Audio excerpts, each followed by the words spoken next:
Alkanes जो हैं saturated hydrocarbon, इसको हम प्रिपेयर कैसे करते हैं, कैसे इसको बना सकते हैं। सबसे जो पहला प्रोसेस है that is hydrogenation of alkanes.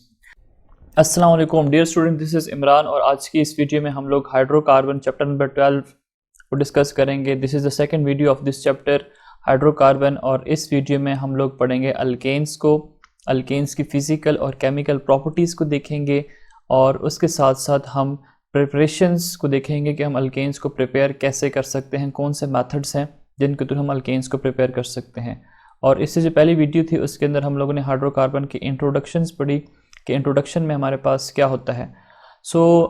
इसके साथ साथ अगर आप लोगों ने लास्ट जो चैप्टर था चैप्टर नंबर 11, अगर वो आप लोगों ने नहीं पढ़ा हुआ तो उसको आप लाजमी एक दफ़ा पढ़ लें क्योंकि वो बेस है। अगर वो आपको पता होगी तो आप ये चैप्टर ईजिली कवर कर सकते हैं। Let's start the video. और अगर आपको वीडियो अच्छी लगती है तो प्लीज़ इसको लाइक कीजिएगा, सब्सक्राइब कीजिएगा और अपने फ्रेंड्स के साथ शेयर कीजिएगा। Alkanes are saturated hydrocarbon, they have general formula CnH2n+2। अब अल्केन्स की बात करते हैं। जो हाइड्रोकार्बन है ना, ये हमारे पास इसकी दो टाइप्स हैं। हाइड्रोकार्बन जो हैं इसकी दो टाइप्स हैं, एक होते हैं सैचुरेटेड हाइड्रोकार्बन और दूसरा होते हैं अनसैचुरेटेड हाइड्रोकार्बन। सैचुरेटेड में हम लोग क्या पढ़ते हैं, अल्केन के बारे में पढ़ते हैं और यहाँ पे हम क्या पढ़ते हैं, अल्कीन और अल्काइन के अबाउट पढ़ते हैं। ये जो इससे पहले चैप्टर नंबर 11 था ना, उसमें हम लोग पढ़ चुके हैं। अब अल्केन क्या है, इसको आप सैचुरेटेड हाइड्रोकार्बन क्यों कहते हो, क्योंकि इसमें जो कार्बन कार्बन होता है ना, उसके बीच में सिंगल बॉन्ड होता है। कार्बन कार्बन सिंगल बॉन्ड इनके अंदर मौजूद होता है। ये इनके अंदर आप ये नहीं देखेंगे कार्बन कार्बन डबल बॉन्ड कहीं पे मौजूद है। इसके अंदर होता है क्या है, कार्बन कार्बन सिंगल बॉन्ड होगा और कार्बन हाइड्रोजन जो है उसके बीच में भी क्या होगा, सिंगल बॉन्ड ही एग्जिस्ट करता है। और इसी वजह से हम इसको क्या कहते हैं, they are known as saturated hydrocarbon. इसमें जो कार्बन की वैलेंसी है ना वो फुली सेटिस्फाइड होती है। जैसे हमें पता है कि कार्बन का एटॉमिक नंबर क्या है, 6 है। अगर हम इसके इलेक्ट्रॉनिक कन्फिग्रेशन करते हैं तो आपके पास क्या होगा, 1s2 2s2 और 2p2। इसका मतलब पहले शेल के अंदर 2 इलेक्ट्रॉन्स हैं, सेकंड के अंदर कितने इलेक्ट्रॉन्स हैं, 4 इलेक्ट्रॉन्स हैं। अब अगर 4 इलेक्ट्रॉन्स है इसका मतलब है इसकी वैलेंसी कितनी है, 4 है। ये 4 बॉन्ड जो है वो बना सकता है। और करता क्या है कि ये कोवेलेंट बॉन्ड की फॉर्मेशन करता है, ये अपने इलेक्ट्रॉन्स जो हैं 4 इलेक्ट्रॉन्स को शेयर करता है। हम इसको ऐसे लिखते हैं, कार्बन है, इसके पास यहाँ पे वैलेंस में क्या है, 4 इलेक्ट्रॉन्स हैं। अब ये 4 इलेक्ट्रॉन्स क्या करता है, ये दूसरे एटम के साथ शेयर कर सकते हैं। फॉर एग्जांपल यहाँ पे कार्बन के साथ शेयर कर ले, यहाँ पे एक और कार्बन के साथ शेयर कर ले, यहाँ पे एक और कार्बन के साथ शेयर कर ले, तो ये बॉन्ड बन जाएगा शेयरिंग से। इसको कोवेलेंट बॉन्ड कहते हैं, इसको कोवेलेंट बॉन्ड कहते हैं, इसको कोवेलेंट बॉन्ड कहते हैं। और ये शेयरिंग से बॉन्ड बन रहा है तो इसको भी क्या कहेंगे, कोवेलेंट बॉन्ड बनेगा। इस तरह कार्बन की वैलेंसी जो है वो फुली सेटिस्फाइड होती है। यहाँ पे हमारे पास क्या होता है कि कार्बन कार्बन के बीच में सिंगल बॉन्ड होता है। इसी तरह अगर कार्बन के साथ हाइड्रोजन एटम मौजूद है वो भी कोवेलेंट बॉन्ड बनाएगा तो वहाँ पे भी सिंगल बॉन्ड ही होगा। इसलिए हम इनको क्या कहते हैं कि दिस इज सैचुरेटेड हाइड्रोकार्बन। आप इसके साथ किसी दूसरे एटम को ऐड नहीं कर सकते, ठीक है। आप किसी दूसरे एटम को इसके साथ ऐड नहीं कर सकते क्योंकि जो वैलेंसी थी वो ऑलरेडी फुली सेटिस्फाइड है। जैसे फॉर एग्जांपल आपकी क्लास है, उसमें कॉलेज वाले कहते हैं कि भाई सिर्फ 30 स्टूडेंट्स आएंगे, इसके अलावा इसके अंदर और जो जगह नहीं है। तो इसका मतलब है अगर 30 एडमिशन्स हो जाते हैं, 30 स्टूडेंट्स आपकी क्लास में मौजूद हैं, क्लास फेलोज आपके, तो उसके बाद उसके अंदर कोई स्टूडेंट एडमिशन नहीं ले पाएगा, वो क्लास सारी की सारी क्या हो जाएगी, सैचुरेट हो जाएगी। इसलिए यहाँ पे भी क्या है कि 4 बॉन्ड इसने बनाए हुए हैं, 4 ही वैलेंसी है इसकी। इसके बाद कोई दूसरा एटम इसके साथ बॉन्ड नहीं बना सकता, इसलिए हम इसको कहते हैं this is known as saturated hydrocarbon. उसके बाद इसका जो जनरल फार्मूला होता है ना दैट इज CnH2n+2। अब ये स्मॉल n क्या रिप्रेजेंट कर रहा है, this small n represent carbon atom. ये क्या रिप्रेजेंट कर रहा है, this represent carbon atom. For example अगर आपके पास आप कहते हो कि कार्बन 1 है तो उसके फार्मूले में क्या होगा, CnH2n+1। n की जगह पे 1 लगाएंगे, हाइड्रोजन की जगह हाइड्रोजन है, हाइड्रोजन के साथ 2 है, 2 में n है, n की जगह पे 1 लगा देंगे क्योंकि कार्बन नंबर क्या है, 1 है, और +1 कर देंगे। अब C1 2 को अगर आप 1 से मल्टीप्लाई कर दोगे तो 2 और 2 + 1 3। तो ये बन जाएगा H की जगह पे क्या आएगा 2, ये CnH2n+2 होता है, नॉट 1. So 2 multiply by 1 2, 2 + 2 4. सो ये क्या बन जाएगा C1H4. अभी अगर आप इसका स्ट्रक्चर ड्रॉ करोगे तो क्या करते हैं आप कि कार्बन की वैलेंसी कितनी है, 4 है. हाइड्रोजन के पास एक एक इलेक्ट्रॉन होता है, ठीक है. हाइड्रोजन की इलेक्ट्रॉनिक कन्फिगरेशन 1s1 होती है. इसका मतलब है इसके पास एक इलेक्ट्रॉन है. एटॉमिक नंबर क्या है इसका, 1 है. तो अब यहाँ पे क्या कर लेगा, ये इसके साथ यहाँ पे बॉन्ड बना लेगा, यहाँ पे बॉन्ड बना लेगा, यहाँ पे बॉन्ड बना लेगा, और यहाँ पे क्या कर लेगा, बॉन्ड बना लेगा. इस तरह वैलेंसी जो है वो कार्बन की सेटिस्फाइड हो जाती है. कार्बन का ऑक्टेट कंप्लीट हो जाता है, हाइड्रोजन का डुप्लेट कंप्लीट हो जाता है. हमारे पास एक स्टेबल मॉलिक्यूल जो है उसकी फॉर्मेशन हो जाती है. अब आपकी बुक ने इसको इस तरह क्रॉस से रिप्रेजेंट किया हुआ है. हाइड्रोजन के इलेक्ट्रॉन जो हैं उसको ऐसे क्रॉस के साथ रिप्रेजेंट किया. उसकी वजह ये है कि ये सिर्फ इलेक्ट्रॉन्स को डोनेट करने के लिए यूज़ किया जाता है. और ये आप लोगों ने क्लास 9th में पढ़ा था. This is electron dot and cross structure, ठीक है. तो यहाँ पे आप देख सकते हैं कि यहाँ पे एक कार्बन है, उसके साथ 4 उसके वैलेंस इलेक्ट्रॉन्स हैं. उसने क्या किया हुआ है, हाइड्रोजन के साथ कोवेलेंट बॉन्ड की फॉर्मेशन की हुई है. सो इस तरह आप जनरल फार्मूला जो है अप्लाई कर सकते हैं. एक और एग्जांपल पढ़ लेते हैं कि फॉर एग्जांपल अगर आपके पास आपको कहता है कार्बन 2 है, ठीक है. अगर कार्बन 2 है तो इसके लिए क्या होगा, CnH2n+2. n की जगह पे आप 2 लगाओगे, हाइड्रोजन फिर n की जगह पे फिर 2 लगा दें, +2 कर दें, तो ये बनेगा C2, 2 मल्टीप्लाई बाई 2 4, 4 + 2 6, C2H6. अब इसका स्ट्रक्चर ऐसे बनेगा कि आपने बनाने हैं 2 कार्बन, ठीक है. यहाँ पे इसके 4 इलेक्ट्रॉन लगा दें, यहाँ पे इसके 4 इलेक्ट्रॉन्स लगा दें. अब हाइड्रोजन्स कितने हैं, 6 हाइड्रोजन्स हैं, तो 6 हाइड्रोजन इसके अराउंड लगा दें. 1 2 3 4 5 और ये 6. अब हाइड्रोजन के जो इलेक्ट्रॉन्स है उसको आप क्रॉस से रिप्रेजेंट कर दो. क्रॉस, ये क्रॉस, यहाँ पे क्रॉस, यहाँ पे क्रॉस, यहाँ पे क्रॉस, यहाँ पे क्रॉस. अब इन सबको जोड़ दो तो ये यहाँ पे शेयरिंग से एक बॉन्ड बन गया, यहाँ पे एक बॉन्ड बन गया, यहाँ पे एक बॉन्ड बन गया, यहाँ पे एक बॉन्ड बन गया, यहाँ पे बॉन्ड बन गया, यहाँ पे बॉन्ड बन गया, यहाँ पे बॉन्ड बन गया. टोटल कितने बॉन्ड्स बन गए हैं, 7 बॉन्ड बन गए हैं, ठीक है. तो ये देखिए यहाँ पे कार्बन कार्बन के बीच में कौन सा बॉन्ड बन रहा है, सिंगल बॉन्ड बन रहा है. इसलिए इसको आप क्या कहते हो, this belongs to alkane molecule. कहाँ से बिलोंग करता है, अल्केन से. इसके अंदर क्या है, सिंगल कोवेलेंट बॉन्ड की फॉर्मेशन होती है between carbon and carbon atom. अब इसी तरह आपने क्या करना है, आप अपने रफ नोटबुक उठा के कार्बन 3, कार्बन 4 और कार्बन 5 के लिए फार्मूला यूज़ करें. आप देखेंगे कि आपके पास होगा क्या कि इसी तरह की लॉन्ग चेन बनती जाएगी. वहाँ पे हाइड्रोजन एटम जो है, कार्बन एटम जो है आपस में सिंगल बॉन्ड की फॉर्मेशन करेंगे. Each carbon atom form 4 bonds and each hydrogen atom form only 1 bond. जो आपको मैंने यहाँ पे बता दिया, कार्बन की वैलेंसी क्या होती है, 4. उसकी वजह क्या है कि कार्बन के वैलेंस के अंदर 4 इलेक्ट्रॉन्स मौजूद होते हैं. हाइड्रोजन जो है उसका एटॉमिक नंबर होता है 1, तो इसकी कन्फिगरेशन क्या होगी, इलेक्ट्रॉनिक कन्फिगरेशन 1s1. इसका मतलब ये एक ही बॉन्ड बना सकता है. So the simplest alkane molecule is possible is CH4. सबसे जो सिंपलेस्ट है दैट इज CH4. ये सबसे सिंपलेस्ट मॉलिक्यूल है.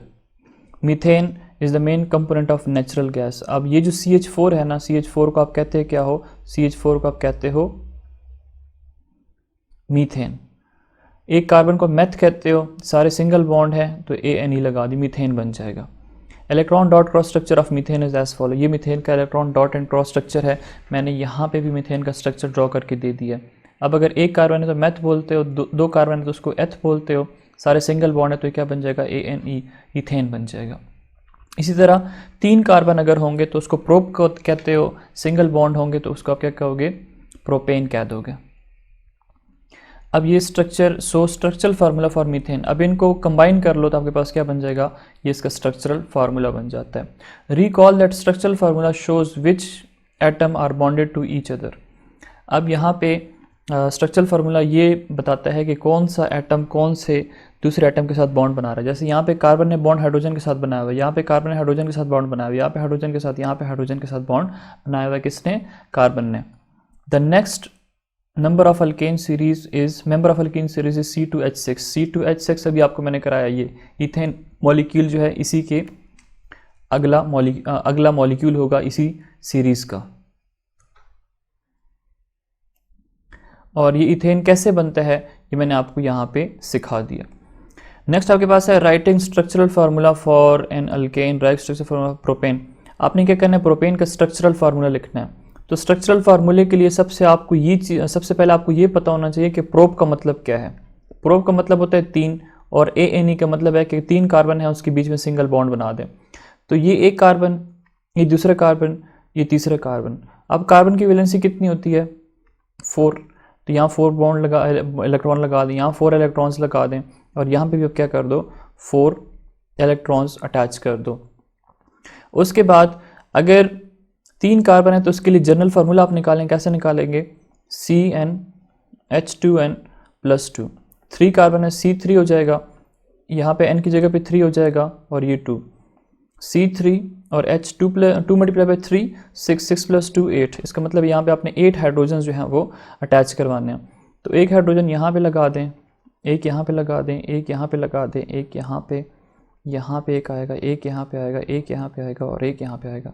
तो अब आप हाइड्रोजन काउंट आउट करो कितने हैं, 8 हाइड्रोजन एटम अटैच्ड हैं। हर हाइड्रोजन के पास एक एक इलेक्ट्रॉन है, तो उसको आप क्रॉस से ऐसे रिप्रेजेंट कर दो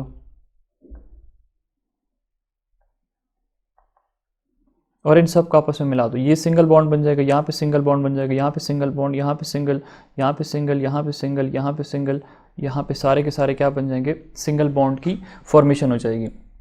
तो आप देख सकते हो कि यहाँ पे कार्बन कार्बन के बीच में कौन सा बॉन्ड बना हुआ है, सिंगल बॉन्ड बना हुआ है। कार्बन हाइड्रोजन के बीच में क्या बने हुए हैं, सिंगल बॉन्ड बने हुए हैं।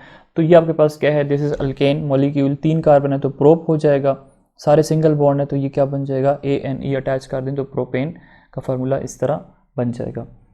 सो प्रॉब्लम सॉल्विंग कैसे करेंगे आप इसकी, prop means 3 carbon atom ending A indicate alkane, write string of 3 carbon atom. सबसे पहले 3 कार्बन एटम लगा दें, attach hydrogen atom to the carbon to give each carbon atom 4 bonds. और कार्बन के साथ आप ऐसे हाइड्रोजन अटैच करें कि हर कार्बन एटम क्या करे, 4 बॉन्ड्स बना लें। तो ये इन्होंने इस तरह बनाया हुआ है, हम लोगों ने इसको ऐसे बना लिया। नेक्स्ट आपके पास है self assessment exercise 12.1 structural formula for butane and pentane. But का मतलब होता है 4, ANE का मतलब है कार्बन कार्बन सिंगल बॉन्ड। तो 4 कार्बन लगाएं, 1 2 3 और ये 4 फार्मूले लगा दें इसके ऊपर, CnH2n+2 का, CnH2n+2, Cn की जगह पे 4 लगा दें क्योंकि ब्यूट लिखा हुआ है, H2 के n की जगह पे यहाँ पे फिर क्या लगाएं, 4 लगा दें, +2 कर दें। 2 मल्टीप्लाई बाय 4 8 हो जाएगा, 8 + 2 10। इसका मतलब है 10 हाइड्रोजन आपने यहाँ पे अटैच करवाने हैं। तो एक हाइड्रोजन यहाँ पे अटैच कर दें, एक हाइड्रोजन यहाँ पे अटैच कर दें, एक यहाँ पे अटैच करें, एक यहाँ पे अटैच करें, एक यहाँ पे। ये हमारे पास इसके 10 हाइड्रोजन अटैच हो गए। हर जो कार्बन एटम है उसने 4 बॉन्ड बनाने हैं, एक बॉन्ड यहाँ पे बनाएगा, एक यहाँ पे बनाएगा, एक यहाँ पे बनाएगा, एक यहाँ पे, ये 4 बॉन्ड बन गए। यहाँ पे एक बॉन्ड, यहाँ पे एक बॉन्ड, यहाँ पे, यहाँ पे, यहाँ पे, यहाँ पे, यहाँ पे। तो ये आपके पास क्या बन गया, this is known as but. 4 carbon ANE सारे सिंगल बॉन्ड है कार्बन कार्बन और कार्बन हाइड्रोजन के, तो ये ब्यूटेन बन जाएगा। ये स्ट्रेट चेन में है तो आप अगर इसके साथ N लगा देंगे तब भी ठीक है, N फॉर नॉर्मल ब्यूटेन। उसके बाद आपके पास है पेंटेन। पेंटेन के लिए जनरल फार्मूला इस तरह लगा दें, CnH2n+2। अब 5 पेंट का मतलब होता है 5, पेंट मीन्स 5, ANE एंड पे लगाया हुआ तो सिंगल बॉन्ड है तो 5 और यहाँ पे हो जाएगा 2 मल्टीप्लाई बाय 5 10, 10 + 2 12, C5H12, 1 2 3 4 5। और इसकी वैलेंसीज जो हैं वो सारी की सारी आप बैलेंस कर दें, इन सब के साथ आप हाइड्रोजन लगाएंगे तो आपके पास स्ट्रक्चर बन जाएगा किस चीज़ का, पेंटेन का।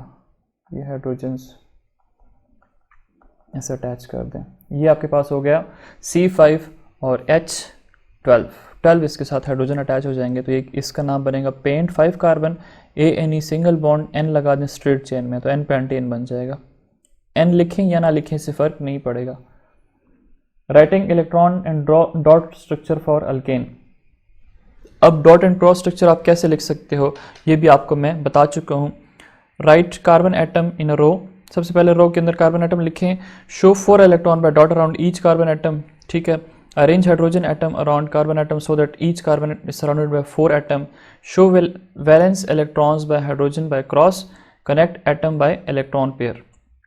तो जैसे आपको मैंने बता दिया है सारा कुछ यहाँ पे डॉट एंड क्रॉस स्ट्रक्चर बनाना है प्रोपेन का ब्यूटेन का, तो प्रोपेन का मैं बना देता हूँ। सबसे पहले कहता है कि इस तरह कार्बन लिखें 1 2 3, प्रोप का मतलब है 3 कार्बन, और हर कार्बन की वैलेंसी कितनी होती है 4, तो आप 4 इलेक्ट्रॉन्स जो हैं इसके साथ ऐसे लिखते हैं।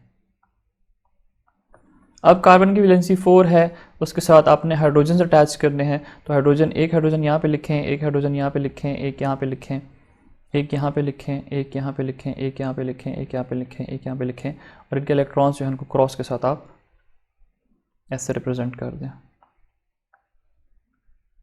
क्रॉस के साथ रिप्रेजेंट कर दिया। अब क्या कर दो, इन सबको कनेक्ट कर दो। यहाँ पे बॉन्ड बन जाएगी, यहाँ पे बॉन्ड बन जाएगी, यहाँ पे बॉन्ड बन जाएगा, इधर बॉन्ड, यहाँ पे, यहाँ पे, और ये जो बॉन्ड्स है ना इनको हम कहते हैं कोवेलेंट बॉन्ड, शेयरिंग से बन रहे हैं। अब हर कार्बन की वैलेंसी क्या होती है 8 कंप्लीट सेटिस्फाइड होती है, और सारे सिंगल बॉन्ड है। ब्यूटेन का आप खुद बना लेना, ब्यूट का मतलब होता है 4 और ANE का मतलब है कार्बन कार्बन सिंगल बॉन्ड, ऐसे। और बाकी हाइड्रोजन जो हैं वो कितने आएंगे वो आप यहाँ से ऐसे खुद कर लेना। अब नेक्स्ट आपके पास है general method of preparation of alkanes. अब अल्केन्स जो हैं सैचुरेटेड हाइड्रोकार्बन, इसको हम प्रिपेयर कैसे करते हैं, कैसे इसको बना सकते हैं। सो सबसे जो पहला प्रोसेस है that is hydrogenation of alkenes. Hydrogenation होता है क्या, हाइड्रो का मतलब हाइड्रो निकला हुआ हाइड्रोजन से, तो हाइड्रोजिनेशन कहते हैं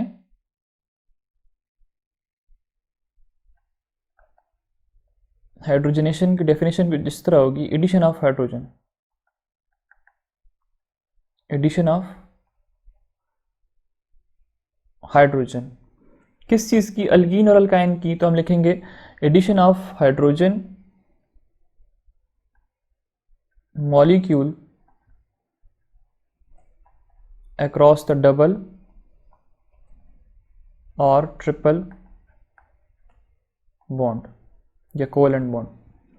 अब डबल और ट्रिपल कोवेलेंट बॉन्ड कहाँ पे एग्जिस्ट करते हैं, डबल करेगा अल्कीन्स के अंदर, ठीक है, डबल कहाँ पे होता है अल्कीन के अंदर, ट्रिपल बॉन्ड कहाँ पे होता है अल्काइन मॉलिक्यूल के अंदर। अब कहता है कि अगर आपके पास कोई अल्कीन है या अल्काइन है, आप उसे हाइड्रोजन गैस पास करवा देते हैं तो वो कन्वर्ट हो जाएगा किधर, अल्केन के अंदर, ठीक है। और इस प्रोसेस को आप क्या कहते हो, that is known as hydrogenation. जैसे फॉर एग्जांपल ये आपके पास है 1 2 3 4, सॉरी एक वैलेंसी आप इसकी यहाँ पे लगाएं, इसी तरह दूसरा कार्बन लगा दें 1 2 3 और ये 4। अब वैलेंसीज की क्या है 4 है, इस बॉन्ड को इधर इन इलेक्ट्रॉन्स को इधर कनेक्ट कर दें, इन इलेक्ट्रॉन्स को इधर कनेक्ट कर दें, आपके पास क्या बन जाएगा डबल बॉन्ड की फॉर्मेशन हो जाएगी। और बाकियों के साथ आप क्या लगा दें, इधर हाइड्रोजन अटैच कर दें, इधर हाइड्रोजन अटैच कर दें, यहाँ पे हाइड्रोजन अटैच कर दें, यहाँ पे हाइड्रोजन अटैच कर दें। अब यहाँ पे देखिए कार्बन कार्बन के बीच में क्या है, डबल बॉन्ड है, तो इसको आप क्या कहते हो ईथीन। दो कार्बन को एथ बोलते हो, डबल बॉन्ड है तो ENE लगाएंगे, ये बन जाएगा ईथीन। इसके साथ आप क्या कर दो, हाइड्रोजन जो है वो अटैच कर दो, हाइड्रोजन को रिएक्ट करवा दो। अब हाइड्रोजन में भी क्या होता है कि दो यहाँ पे इलेक्ट्रॉन्स होते हैं, दो हाइड्रोजन इलेक्ट्रॉन करके इलेक्ट्रॉन्स को शेयर करके आपस में क्या बनाते हैं, कोवेलेंट बॉन्ड की फॉर्मेशन करते हैं।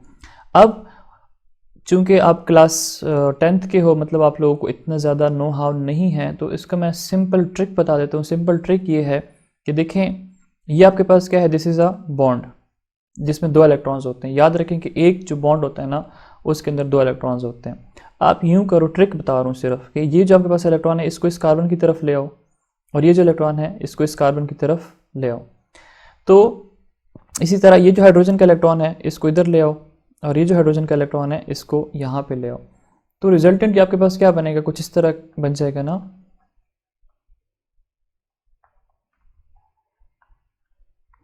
यहाँ पे एक इलेक्ट्रॉन, यहाँ पे एक इलेक्ट्रॉन। इसी तरह हाइड्रोजन में भी यहाँ पे एक हाइड्रोजन का इलेक्ट्रॉन हो जाएगा, यहाँ पे दूसरे हाइड्रोजन का इलेक्ट्रॉन हो जाएगा। अब इन इलेक्ट्रॉन्स को आपस में कंबाइन कर लो, इसको इधर कंबाइन कर लो, इसको इधर कंबाइन कर लो। ये जो बीच में बॉन्ड है ना ये टूट जाता है। अच्छा, बॉन्ड के बारे में आपको बता दूं कि इसमें जो दो बॉन्ड्स है ना, इसमें से एक बॉन्ड को हम कहते हैं कि दिस इज सिग्मा बॉन्ड। क्या बोलते हैं इसको, दिस इज सिग्मा बॉन्ड। और ये दूसरा जो बॉन्ड है ना, this is known as pi bond, this is known as pi bond. ये इसको आप PI से रिप्रेजेंट करते हो, PI बॉन्ड इसको कहते हो, PI फॉर पाई बॉन्ड। अब ये जो दो बॉन्ड है इसमें जो सिग्मा बॉन्ड है ये हमारे पास होता है strongest bond, this is strongest bond. और पाई बॉन्ड जो है ना ये वीक बॉन्ड होता है as compare to sigma bond. अगर ये वीक बॉन्ड है पाई बॉन्ड तो इसको हम तोड़ सकते हैं, और इसको तोड़ने के साथ ही हम इस मॉलिक्यूल के अंदर बाकी कुछ अगर ऐड करना हो तो हम ऐड कर सकते हैं। लेकिन अल्केन में क्या है कि अल्केन में सारे सिंगल बॉन्ड होते हैं, उसको हम तोड़ नहीं सकते। यहाँ पे पाई बॉन्ड है जो वीक बॉन्ड है, इसको हम तोड़ सकते हैं। इसको तोड़ दिया, तोड़ने के बाद यहाँ पे हाइड्रोजन्स कनेक्ट कर दें। देखिए बीच में से जो डबल बॉन्ड है वो खत्म हो जाता है। इस कार्बन के साथ पहले कितने हाइड्रोजन्स थे, 2 हाइड्रोजन्स थे, अब तीसरा हाइड्रोजन यहाँ पे ऐड हो गया। इसके पास पहले 2 हाइड्रोजन्स थे, अब तीसरा हाइड्रोजन जो है वो यहाँ से आ जाता है। तो इस तरह जो डबल बॉन्डेड मॉलिक्यूल है अल्कीन, उसको हम अल्केन के अंदर कन्वर्ट कर देते हैं, और यही मेथड हमारे पास है कि इसको हम कहते हैं this is known as addition of hydrogen. और इस रिएक्शन को करने के लिए हमारे पास क्या चीज़ें रिक्वायर्ड होती हैं, हमारे पास कैटलिस्ट रिक्वायर्ड होता है। कैटलिस्ट कौन से होते हैं, हम इसके अंदर निकल भी यूज़ कर सकते हैं, हम इसके अंदर प्लैटिनियम भी यूज़ करते हैं, या इसके अंदर हम पैलेडियम जो है वो यूज़ करते हैं। और उसके साथ साथ हम लोग क्या करते हैं 200 to 300 डिग्री सेंटीग्रेड टेम्परेचर भी इस रिएक्शन को देते हैं। ये सारी कंडीशन देने के बाद हमारे पास क्या होता है कि जो डबल बॉन्डेड मॉलिक्यूल है वो कन्वर्ट हो जाते हैं सिंगल बॉन्ड के अंदर। यहाँ पे ट्रिपल बॉन्ड है तो वो कन्वर्ट हो जाएगा किधर, वो भी सिंगल बॉन्ड के अंदर कन्वर्ट होता है। अब ये स्टेप वाइज होता है, पहले आपने डबल बॉन्ड ट्रिपल बॉन्ड को डबल के अंदर कन्वर्ट करना है, फिर डबल को आपने ट्रिपल के अंदर कन्वर्ट करना है। सो यहाँ पे लिखा हुआ क्या है पहले वो पढ़ते हैं, फिर उसके बाद मैं आपको आगे समझाता हूँ। Addition of hydrogen molecule across carbon carbon multiple bond. Multiple bond का मतलब है अगर आपके पास डबल बॉन्ड हो या ट्रिपल बॉन्ड हो, उसके क्रॉस जब आप हाइड्रोजन मॉलिक्यूल ऐड कर देते हो तो उसको क्या कहते हो, that is known as hydrogenation. Hydrogenation takes place in the presence of finely divided nickel. Nickel क्या है, निकल आपके पास एक मेटल है, ठीक है, फाइनली डिवाइडेड पाउडर फॉर्म में होता है। अगर आपके पास मेटल है आप उसको बिल्कुल छोटे छोटे पीसेस के अंदर कन्वर्ट कर देते हो, बिल्कुल उसका पाउडर फॉर्म बना देते हो, this is known as finely divided form at 200 to 300 degree centigrade. अब इतना आप क्या देते हो, इसको टेम्परेचर देते हो and high pressure. Hydrogenation can also be done in the presence of PT और पीडी, प्लैटिनियम या पैलेडियम एट रूम टेम्परेचर। अब alkynes at 2 molecule of hydrogen वाई। अब याद रखें कि अल्काइंस में हमारे पास होता है क्या है कि अल्काइंस में हमारे पास डबल बॉन्ड है, अल्काइन में हमारे पास ट्रिपल बॉन्ड होता है। ये अल्काइन है, डबल बॉन्ड इसलिए मैंने कहा कि 2 इसके अंदर पाई बॉन्ड्स होते हैं, ठीक है। ये आपके पास दिस इज अल्काइन, इसमें ये जो बॉन्ड है ना नीचे वाला दिस इज पाई बॉन्ड, ये जो बॉन्ड है ऊपर वाला this is also pi bond, ये जो बीच में इसका एक बॉन्ड आपको नजर आ रहा है दिस इज सिग्मा बॉन्ड। अब इसका जो कॉन्सेप्ट है वो आपको एक्चुअली फर्स्ट ईयर के अंदर सही समझ आएगी, ठीक है। फर्स्ट ईयर में आप जब बॉन्डिंग का चैप्टर पढ़ेंगे तो वहाँ पे आपको सही समझ आएगी। आप अब चूँकि क्लास 10th के स्टूडेंट हो तो इतना याद रखें कि पहला बॉन्ड जो कि 2 एटम के बीच में बनता है उसको सिग्मा बॉन्ड कहते हैं। उसके बाद अगर बॉन्ड बनता है तो वो बॉन्ड जो होते हैं दे आर पाई बॉन्ड, और पाई बॉन्ड जो हैं वो वीक होते हैं as compare to sigma bond. अगर हम तोड़ना चाहें तो हम उसको तोड़ सकते हैं। अब इसमें हम करते क्या हैं, इसमें हम लोग हाइड्रोजन जो है ऐड करते हैं। हम क्या ऐड करते हैं, हाइड्रोजन मॉलिक्यूल को ऐड कर देते हैं। ये हाइड्रोजन मॉलिक्यूल है। अब देखें जैसे आपको मैंने पहले मेथड सिखाया है उसी के हिसाब से पहले आपने क्या करना है, एक पाई बॉन्ड को तोड़ना है। एक पाई बॉन्ड तोड़ोगे तो इसके अंदर क्या हो जाएगा, 2 हाइड्रोजन एटम जो है वो ऐड हो जाएंगे। अब इसका एक जो सिग्मा एक पाई बॉन्ड है वो खत्म हो जाएगा, पीछे एक सिग्मा और एक पाई बॉन्ड जो है वो रह जाएगा। तो इससे जो प्रोडक्ट, अब यहाँ पे देखिए यहाँ पे होता है क्या है कि जब एक पाई बॉन्ड टूट जाएगा तो इसके साथ एक हाइड्रोजन ऑलरेडी मौजूद है, एक डबल बॉन्ड रह जाएगा बीच में, एक हाइड्रोजन इसके साथ ऑलरेडी मौजूद है, और एक इसके साथ क्या होगा, एक्स्ट्रा हाइड्रोजन यहाँ पे ऐड हो जाएगा और एक एक्स्ट्रा हाइड्रोजन यहाँ पे ऐड हो जाएगा, जो कि आप यहाँ पे देखें यहाँ से दे रहे हैं। और ये आपके पास क्या है, this is hydrogen molecule. Hydrogen molecule क्या करता है, ये टूट जाता है और एक पाई बॉन्ड जब यहाँ से टूटेगा तो उसके साथ ये अटैच हो जाते हैं। अब दोबारा से आप क्या कर देते हो, इसके साथ एक और हाइड्रोजन मॉलिक्यूल जो है वो अटैच करवा देते हो। रिजल्टेंटली क्या होगा, यहाँ पे इसके बीच में बॉन्ड टूट जाएगा, यहाँ पे पाई बॉन्ड जो है एक और टूट जाएगा। तो उस पाई बॉन्ड के टूटने की वजह से इसके साथ क्या होंगे, हाइड्रोजन जो है वो ऐड हो जाएंगे, जैसे आपको मैंने ट्रिक बताई थी। अब इसके साथ कितने हाइड्रोजन हैं, 2 हाइड्रोजन ऑलरेडी हैं, एक पाई बॉन्ड टूट जाएगा और यहाँ पे एक इलेक्ट्रॉन होगा, यहाँ पे एक इलेक्ट्रॉन होगा, और यहाँ से आपके पास ये हाइड्रोजन जब टूटेंगे तो हाइड्रोजन के पास यहाँ पे इलेक्ट्रॉन, यहाँ पे इलेक्ट्रॉन, इसको आप जोड़ दें तो आप देख सकते हैं कि कार्बन कार्बन के बीच में क्या हो गया, सिंगल बॉन्ड बन गया। ट्रिपल बॉन्ड क्या हो गया, टूट गया, वो कन्वर्ट हो गया किधर, सिंगल बॉन्ड के अंदर। और सिंगल बॉन्ड क्या है, दिस इज अल्केन, और 2 कार्बन है तो ये एथ हो जाएगा, और ANE आप लगा दें तो इथेन। क्लास इसकी कौन सी है? अल्केन। ये कौन सी क्लास है? दिस इज अल्काइन क्लास, लेकिन इसका नाम क्या बन गया है? This is ethyne. Triple bond को YNE से रिप्रेजेंट करेंगे। इथाइन में आपने एक हाइड्रोजन मॉलिक्यूल ऐड किया, वो किधर कन्वर्ट हो गया? इथीन के अंदर। इथीन में एक और हाइड्रोजन मॉलिक्यूल ऐड किया, वो किधर कन्वर्ट हो गया? अल्टीमेटली इथेन के अंदर। तो ये हमारे पास मेथड है कि जिसके तहत हम लोग क्या कर सकते हैं, इसमें हम प्रिपेयर कर सकते हैं किस चीज़ को? अल्केन्स को। ये आपके लेवल पे आके मैं समझा रहा हूँ। हायर लेवल पे अगर आपने समझना है इसको FSC के लेवल पे, तो आप मेरी वीडियोस देख सकते हैं, वहाँ पे मैंने डिटेल वीडियो बनाई हुई है हाइड्रोजनेशन ऑफ अल्केन्स पे। और यहाँ पे हम क्या करते हैं? कैटलिस्ट ऐड करते हैं। कैटलिस्ट कौन सा होता है? निकल, प्लेटिनियम, पैलेडियम। और निकलिस्ट कैटलिस्ट होता है क्या है? कैटलिस्ट हमारे पास वो स्पीशी है जो कि हम किसी भी रिएक्शन के अंदर ऐड कर देते हैं, केमिकल रिएक्शन के अंदर, और वो उस रिएक्शन को स्पीड अप कर देता है, ठीक है, उसका रेट जो है उसको तेज़ कर देता है। जैसे आपके बॉडी के अंदर बायोलॉजिकल रिएक्शंस होते हैं, उसके लिए हम एंजाइम यूज़ करते हैं, लेकिन केमिकल रिएक्शंस के लिए जो हम स्पीशी यूज़ करते हैं ताकि वो स्पीड अप हो जाए रिएक्शन, उसको आप कैटलिस्ट कहते हो। तो यहाँ पे लिखा हुआ है alkynes add 2 molecule of hydrogen Y। क्यों? क्योंकि उसके अंदर 2 पाई बॉन्ड होते हैं। पहले आपने एक पाई बॉन्ड तोड़ना है, उसकी जगह पे एक हाइड्रोजन मॉलिक्यूल ऐड होगा। फिर आपने दूसरा पाई बॉन्ड तोड़ना है, उसकी जगह पे दूसरा हाइड्रोजन मॉलिक्यूल जो है वो ऐड हो जाएगा।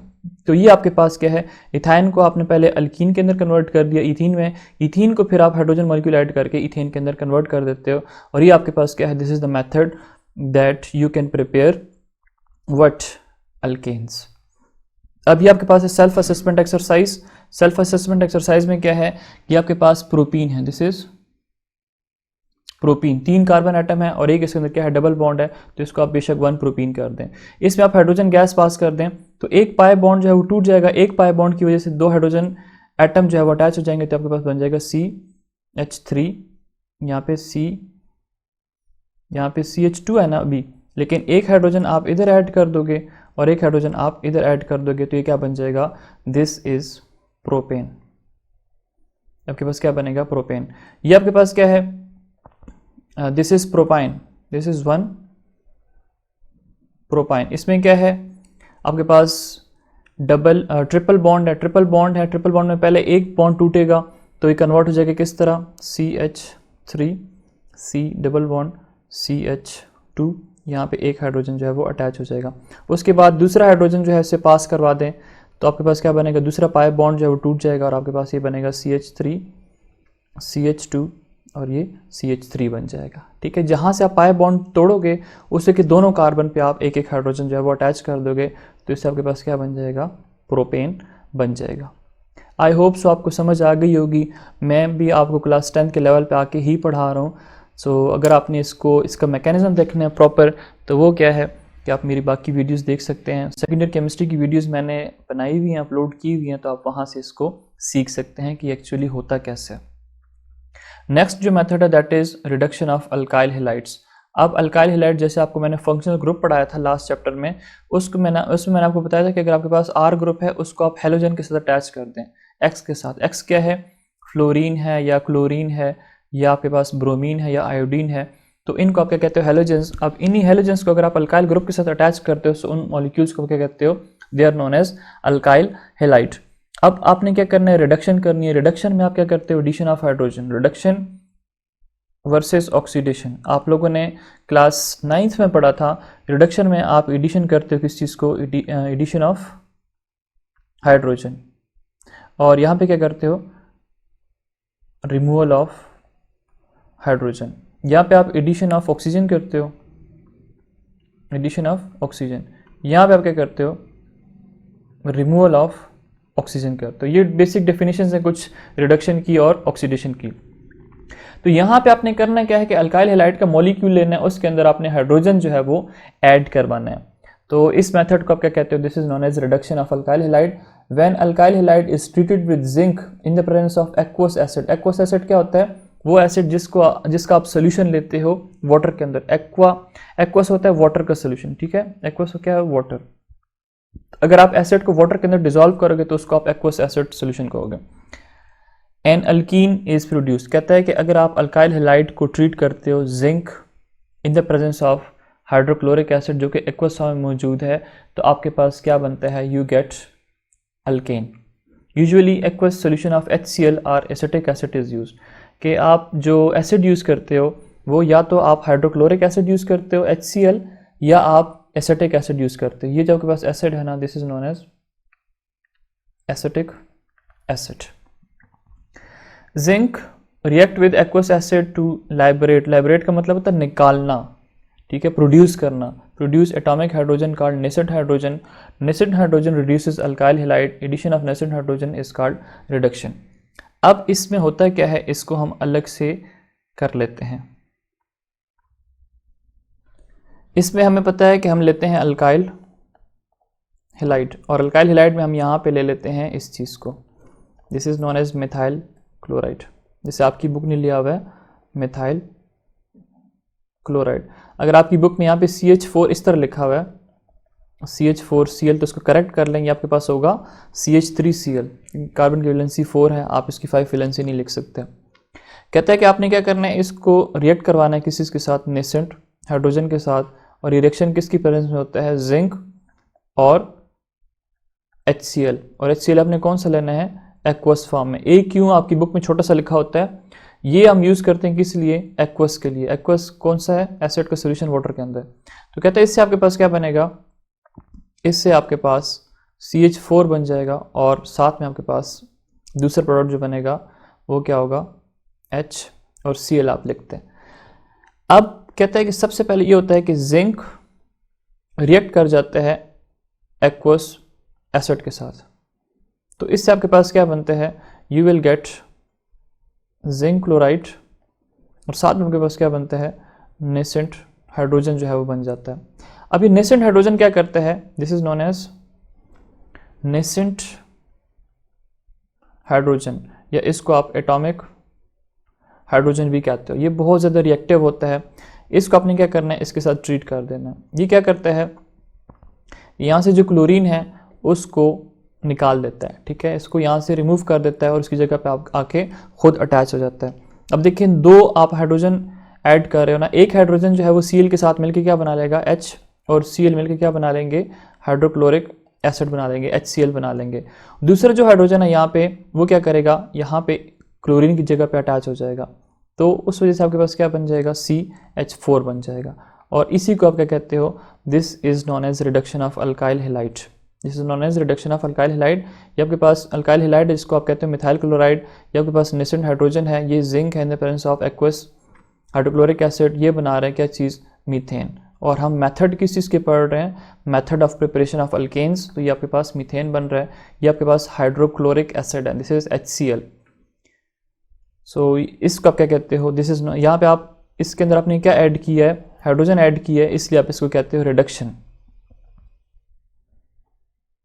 अब ये आपके पास है कि कंप्लीट द फॉलोइंग रिएक्शन, ठीक है, आपके पास रिएक्शंस गिवन हैं, आपने क्या करना है, इनको कंप्लीट करना है। तो इनको कंप्लीट कैसे करेंगे, ये आपके पास ये CH3CH2Cl है, यहाँ से एक H और ये Cl आपस में मिलकर क्या बना लेंगे, दे विल प्रोड्यूस HCl, और यहाँ पे क्या होगा, एक हाइड्रोजन, ये 2 होंगे, ठीक है, 2 मोल्स ऑफ नेसेंट हाइड्रोजन आपने लेने हैं, वो इस कार्बन के साथ हाइड्रोजन अटैच हो जाएगा, रिडक्शन कर रहे हैं ना, CH3, और ये बन जाएगा CH3, ये इथेन का मॉलिक्यूल जो है वो प्रोड्यूस हो जाएगा, और ये हाइड्रोक्लोरिक एसिड। इसी तरह यहाँ पे देखें, यहाँ पे अगर 2 हाइड्रोजन है, इसको अगर मैं ऐसे लिख देता हूँ, ये एक H और Cl आपस में मिलकर क्या बना लेंगे, HCl बना लेंगे। ये एक हाइड्रोजन रह गया है, ये हाइड्रोजन क्या करेगा, इस कार्बन के साथ आके बॉन्ड बना लेगा, तो आपके पास बन जाएगा CH3 CH2 और यहाँ पे CH3, this is what, this is propane. तो आप इसको ऐसे जो है तो कर सकते हैं। यहाँ पे फर्क थोड़ा सा ये कि यहाँ पे इसने हाइड्रोक्लोरिक एसिड लिया हुआ है, यहाँ पे क्या है H2SO4 which is known as sulphuric acid, ठीक है। आप ये सल्फ्यूरिक एसिड लेते हैं या हाइड्रोक्लोरिक एसिड लेते हैं, या इसकी जगह पे आप एसिटिक एसिड लेते हैं, इससे फ़र्क नहीं पड़ेगा, आप इन सब एसिड्स को यूज़ कर सकते हो। नेक्स्ट इसकी प्रॉपर्टीज़ हैं अल्केन्स की। Alkane molecule are essentially non polar, यहाँ पे क्या है, कार्बन और हाइड्रोजन के बीच में बॉन्डिंग होती है। तो कार्बन और हाइड्रोजन की जो वैलेंसी है, कार्बन और हाइड्रोजन की जो वैलेंसी है फुली सेटिस्फाइड होती है, और इनकी जो इलेक्ट्रोनेगेटिविटी है ना, इलेक्ट्रोनेगेटिविटी, वो ऑलमोस्ट क्या होती है, सेम होती है। अब इलेक्ट्रोनेगेटिविटी क्या है, वो फोर्स जिससे एक एटम दूसरे एटम के इलेक्ट्रॉन को अपनी तरफ खींच लेता है। लेकिन यहाँ पे क्या है, कार्बन और हाइड्रोजन की जो इलेक्ट्रोनेगेटिविटी है वो ऑलमोस्ट सेम है। तो ना तो कार्बन हाइड्रोजन के इलेक्ट्रॉन खींच सकता है, ना हाइड्रोजन जो है तो कार्बन के इलेक्ट्रॉन खींच सकता है। रिजल्टेंटली आपके पास कोई पोल्स नहीं बनेंगे, पॉजिटिव और नेगेटिव पोल्स नहीं बनेंगे। अगर नहीं बनेंगे तो आप क्या कहते हो, अल्केन का जो मॉलिक्यूल होता है वो नॉन पोलर होता है। लेकिन वाटर की अगर हम बात करते हैं, जैसे ये दिस इज वाटर मॉलिक्यूल। अब वाटर में हमें पता है कि ऑक्सीजन जो है वो ज़्यादा इलेक्ट्रोनेगेटिव होता है हाइड्रोजन से, और वो हाइड्रोजन के इलेक्ट्रॉन को अपनी तरफ क्या कर लेगा, खींच लेगा। ये जो हाइड्रोजन ने जिस इलेक्ट्रॉन की वजह से बॉन्ड बनाया हुआ, ये कौन खींच लेगा अपनी तरफ, हाइड्रोजन, ऑक्सीजन खींच लेगा। उसकी इलेक्ट्रोनेगेटिविटी ज़्यादा है, पावर ज़्यादा है, तो इसके ऊपर पार्शियल नेगेटिव चार्ज आ जाएगा, हाइड्रोजन इसके ऊपर पार्शियल पॉजिटिव चार्जेस आ जाएंगे। तो इसलिए हम कहते हैं कि वाटर क्या है, वाटर हमारे पास पोलर है। लेकिन यहाँ पे जो इलेक्ट्रोनेगेटिविटी होती है कार्बन हाइड्रोजन की ऑलमोस्ट सेम होती है, तो हम कहते हैं कि they are non polar, they are less dense than water and are insoluble in it. इसकी अगर हम डेंसिटी की बात करते हैं तो डेंसिटी वाटर की ज़्यादा होती है, इनकी कम होती है। और उसके साथ साथ कि अगर इनकी नेचर क्या है, they are non polar nature, water खुद क्या है, पोलर है, तो इनकी नेचर ही टोटली डिफरेंट है। लाइक डिजॉल्व, लाइक का प्रिंसिपल हम लोगों ने पढ़ा था 9th में, लाइक डिजॉल्व्स लाइक। अगर आपके पास पोलर सब्सटेंसेस है तो पोलर के अंदर डिजॉल्व होंगी, अगर आपके पास नॉन पोलर है तो नॉन पोलर के अंदर डिजॉल्व होंगी, पोलर नॉन पोलर के अंदर डिजॉल्व नहीं हो सकती। ठीक है, इनकी नेचर क्या है, डिफरेंट है। अगर नेचर डिफरेंट है तो वाटर के अंदर ये इनसॉल्युबल होते हैं। जैसे आप क्या करते हो, गिलास लेते हो, गिलास के अंदर ऑयल डाल देते हो, तो आपके पास क्या बनता है, नीचे वाटर की लेयर होती है, ऊपर क्या होता है, ऑयल होता है। अब ये एक दूसरे के अंदर डिजॉल्व क्यों नहीं होते, क्योंकि ऑयल जो है वो नॉन पोलर इन नेचर है, लेकिन जो आपके पास वाटर है वो क्या है, that is polar in nature. Chemically alkanes are unreactive toward most of ionic compound. कहता है कि अगर आप अल्केन की बात करते हो तो वो रिएक्टिव नहीं होते, ठीक है, वो रिएक्शन शो नहीं करते। उसकी वजह क्या है कि कार्बन कार्बन के बीच में स्ट्रॉन्ग सिग्मा बॉन्ड होता है। ठीक है, कार्बन कार्बन के बीच में क्या होता है, स्ट्रॉन्ग सिग्मा बॉन्ड होता है, उसको आप इजीली तोड़ नहीं सकते। Toward most ionic compound, ionic compound कौन से होते हैं, जो आयन से बनते हैं, जिनके अंदर एक एटम अपने इलेक्ट्रॉन्स जो है वो दूसरे को ट्रांसफ़र कर देता है। ट्रांसफ़र ऑफ इलेक्ट्रॉन से जो बॉन्ड बनते हैं उसको आप आयोनिक कंपाउंड्स कहते हैं। जैसे आपके पास सोडियम क्लोराइड है, सोडियम अपना इलेक्ट्रॉन लूज करता है, क्लोराइड उसी को गेन करता है, सोडियम क्लोराइड की फॉर्मेशन कर देता है, तो इसको क्या कहते हैं, this is known as ionic compound. This lack of reactivity makes them useful solvent.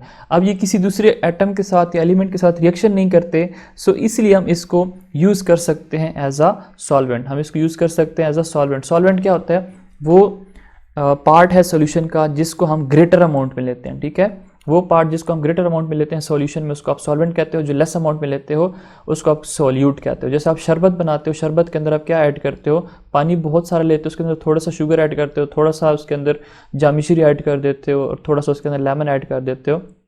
तो ग्रेटर अमाउंट में वाटर यूज़ कर रहे हो तो water would be solvent. For instance hexane is use to extract vegetable oil from corn, soybeans, cotton, seed. Hexane, hexane क्या होता है, जिसके अंदर 6 कार्बन एटम है, CH3, CH2, CH2, CH2, CH2 and CH3, ये हेक्सेन है। और हेक्सेन को हम यूज़ कर सकते हैं अगर हम लोगों ने कॉर्न है, सोयाबीन है या कॉटन सीड्स हैं, इनसे अगर हम लोगों ने ऑयल जो है वो एब्स्ट्रैक्ट करना है, निकालना है। Alkanes containing up to 4 carbon atom are colourless. अब ये SLO बेस्ड एग्जाम के लिए बहुत इंपॉर्टेंट है कि कार्बन नंबर 1 से कार्बन नंबर 4 जो मतलब एलिमेंट्स होंगे जिनके अंदर कार्बन एटम जितना अगर होगा तो उनकी जो फिजिकल प्रॉपर्टीज़ हैं वो क्या होंगी, क्या है कि दे आर कलरलेस, इनका कोई भी कलर नहीं होता। They are odourless gases. Odourless का मतलब है इनका कोई मतलब इनकी कोई खुशबू वगैरह नहीं होती है, स्मेल वगैरह नहीं होती है। ठीक है, कार्बन नंबर 1 से 4 में क्या आता है, एक आपके पास आएगा मीथेन, उसके बाद आपके पास आएगा इथेन 2 कार्बन, फिर 3 कार्बन में प्रोपेन आ जाएगा, और 4 कार्बन में क्या आएगा, ब्यूटेन आ जाएगा। और ये कंपोनेंट क्या है, नेचुरल गैस के, जो लास्ट वीडियो में आपको बताया था। Alkanes containing up to 5 to 17, अगर आपके पास carbon number 5 to carbon 17 carbon atom है ना किसी के अंदर, अल्केन के अंदर, तो वो क्या होंगे, they are colourless odourless liquids. ये फिर कन्वर्ट हो जाती है इनकी स्टेट लिक्विड्स के अंदर। लेकिन अगर कार्बन नंबर 17 से ऊपर चले जाओगे, ठीक है, कार्बन नंबर 18 है, इससे अगर आप ऊपर जाओगे 19, 20 अप टू 100, आगे जितना भी जाओगे तो कार्बन एटम ज़्यादा हो रहे हैं, उनके अंदर जो फोर्सेस ऑफ अट्रैक्शंस होती हैं वो ज़्यादा होनी शुरू हो जाती है। उस वजह से उनकी जो स्टेट हो जाती है वो किधर कन्वर्ट हो जाती है, सॉलिड्स के अंदर। कार्बन 1 to 4 क्या हैं, गैसेस, 5 to 17 लिक्विड्स हैं, और फिर 17 से ऑनवर्ड मतलब 18 वगैरह, they are in solid state. So these are the physical properties of alkanes. अब इसके कुछ रिएक्शंस हैं कि अल्केन कौन कौन सी रिएक्शन दे सकते हैं। सो पहला आपके पास जो रिएक्शन है दैट इज हेलोजिनेशन। हेलोजिनेशन का मतलब है addition of halogen, addition of halogen, ठीक है। हेलोजन्स क्या हैं, फ्लोरीन, क्लोरीन, फिर ब्रोमीन और फिर आयोडीन, जो ग्रुप 7th ए के एलिमेंट्स हैं। Although unreactive toward ionic substances, alkanes readily react with halogens in the sunlight। कहता है कि आयोनिक सब्सटेंसेस जितनी भी हैं उनके साथ ये नॉर्मल कंडीशंस पे रिएक्शन नहीं कर सकता, लेकिन ये हेलोजन के साथ रिएक्ट कर सकता है, वो भी सनलाइट की प्रेजेंस में। अगर सनलाइट होगी तब ये रिएक्शन होगा। The reaction of alkane and halogen is substitution reaction. अब ये जो रिएक्शन होता है ना, इसमें हमारे पास इस रिएक्शन को हम कहते हैं सब्स्टिट्यूशन रिएक्शन। इसको सब्स्टिट्यूशन रिएक्शन क्यों कहते हैं? सब्स्टिट्यूशन रिएक्शन क्या होता है? फॉर एग्जांपल किसी दिन आपकी केमिस्ट्री के टीचर जो थे वो एब्सेंट थे, ठीक है, किसी भी वजह से केमिस्ट्री के टीचर क्या थे, एब्सेंट थे। अब होता क्या है कि आपकी क्लास में कोई ना कोई अगला टीचर आ जाता है। फॉर एग्जांपल आपकी क्लास में बायो के टीचर आ जाते हैं, उस दिन आपको बायो पढ़ा लेते हैं। तो अब बायो के टीचर क्या कर रहे हैं, केमिस्ट्री की टीचर की जगह पे आए हुए हैं, केमिस्ट्री के टीचर को सब्स्टिट्यूट कर रहे हैं। तो यहाँ पे भी क्या होता है कि जो हेलोजन एटम होते हैं ना, वो हाइड्रोजन एटम को सब्स्टिट्यूट कर देते हैं। In this reaction, a halogen atom substitute for one or more of the hydrogen atom of alkanes। alkanes के जो हाइड्रोजन, अल्केन में क्या होते हैं, जैसे फॉर एग्जांपल CH4 है, ये अल्केन है। इसी तरह CH3 है, ये भी आपके पास क्या अल्केन है। यहाँ पे जो हाइड्रोजन एटम होते हैं उनको कौन सब्स्टिट्यूट कर रहा है, हेलोजन एटम सब्स्टिट्यूट कर देते हैं। And this reaction is known as halogenation reaction. For example, the reaction of methane and chlorine in diffuse sunlight occur as follow। अगर आपके पास मीथेन है, ठीक है, आप क्या करते हो, इसको क्लोरीन के साथ गैसियस स्टेट में रिएक्ट करा देते हो। किसकी प्रेजेंस में? सनलाइट की प्रेजेंस में। तो होता ये है कि एक जो हाइड्रोजन एटम है ना, वो सब्स्टिट्यूट हो जाती है। जैसे इसको मैं ऐसे लिख लेता हूँ आपके समझाने के लिए, मैं इसको ऐसे लिख लेता हूँ। ये CH4 है, आपने क्या करना है, Cl और Cl के साथ इसको रिएक्ट करवाना है। अब होता क्या है कि एक H और एक Cl ये आपस में मिलकर क्या बना लेंगे, HCl बना लेंगे। पीछे रह गया ये Cl, ये Cl क्या कर लेता है, ये इधर हाइड्रोजन की जगह पे सब्स्टिट्यूट हो जाता है। तो आपके पास कुछ इस तरह बन जाएगा। ये आपके पास देखें CH3 है, हाइड्रोजन तो क्लोरीन ने निकाल लिया, पीछे जगह खाली है, तो वहाँ पे आपका क्लोरीन अटैच हो जाएगा। तो आपके पास बन जाएगा CH3Cl, जिसको हम क्लोरोमीथेन कहते हैं। ये आपके पास फिर नेक्स्ट स्टेप में क्या होता है, ये जो क्लोरोमीथेन है इसको क्या कहते हो, this is known as chloromethane. ये एक और क्लोरीन मॉलिक्यूल के साथ बॉन्ड बनाएगा, ठीक है, एक और क्लोरीन मॉलिक्यूल के साथ इंटरेक्शन करेगा सनलाइट की प्रेजेंस में। और उसको अगर मैं ऐसे लिखूं, अब ये इसको मैं ऐसे लिख सकता हूं ना,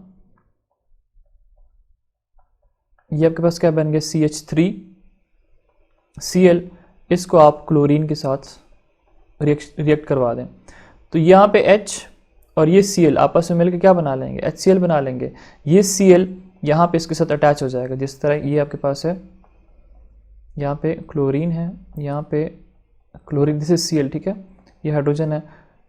यहाँ पे हाइड्रोजन क्लोरीन ले गया, पीछे वैलेंसी खाली है, तो क्लोरीन यहाँ पे आकर अटैच हो जाएगा। तो आपके पास बन जाएगा CH2, देखें यहाँ पे CH2 और Cl2, इसको आप क्या कहते हो, डाइक्लोरोमीथेन।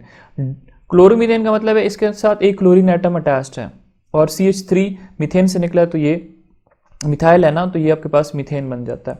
और यहाँ पे डाइक्लोरो का मतलब है Cl2, इसका मतलब है दो क्लोरीन एटम जो है वो अटैच हो गए हैं किस चीज़ के साथ, CH2 के साथ। और CH2 कहाँ से बनता आ रहा है, मीथेन से बनता आ रहा है, इसलिए इसके साथ मीथेन लिखते हो। उसके बाद ये जो CH, यहाँ पे Cl है, यहाँ पे हाइड्रोजन है, यहाँ पे हाइड्रोजन है और यहाँ पे क्या है, Cl है। इसको आप क्या करो, एक और क्लोरीन मॉलिक्यूल के साथ रिएक्ट करा दो।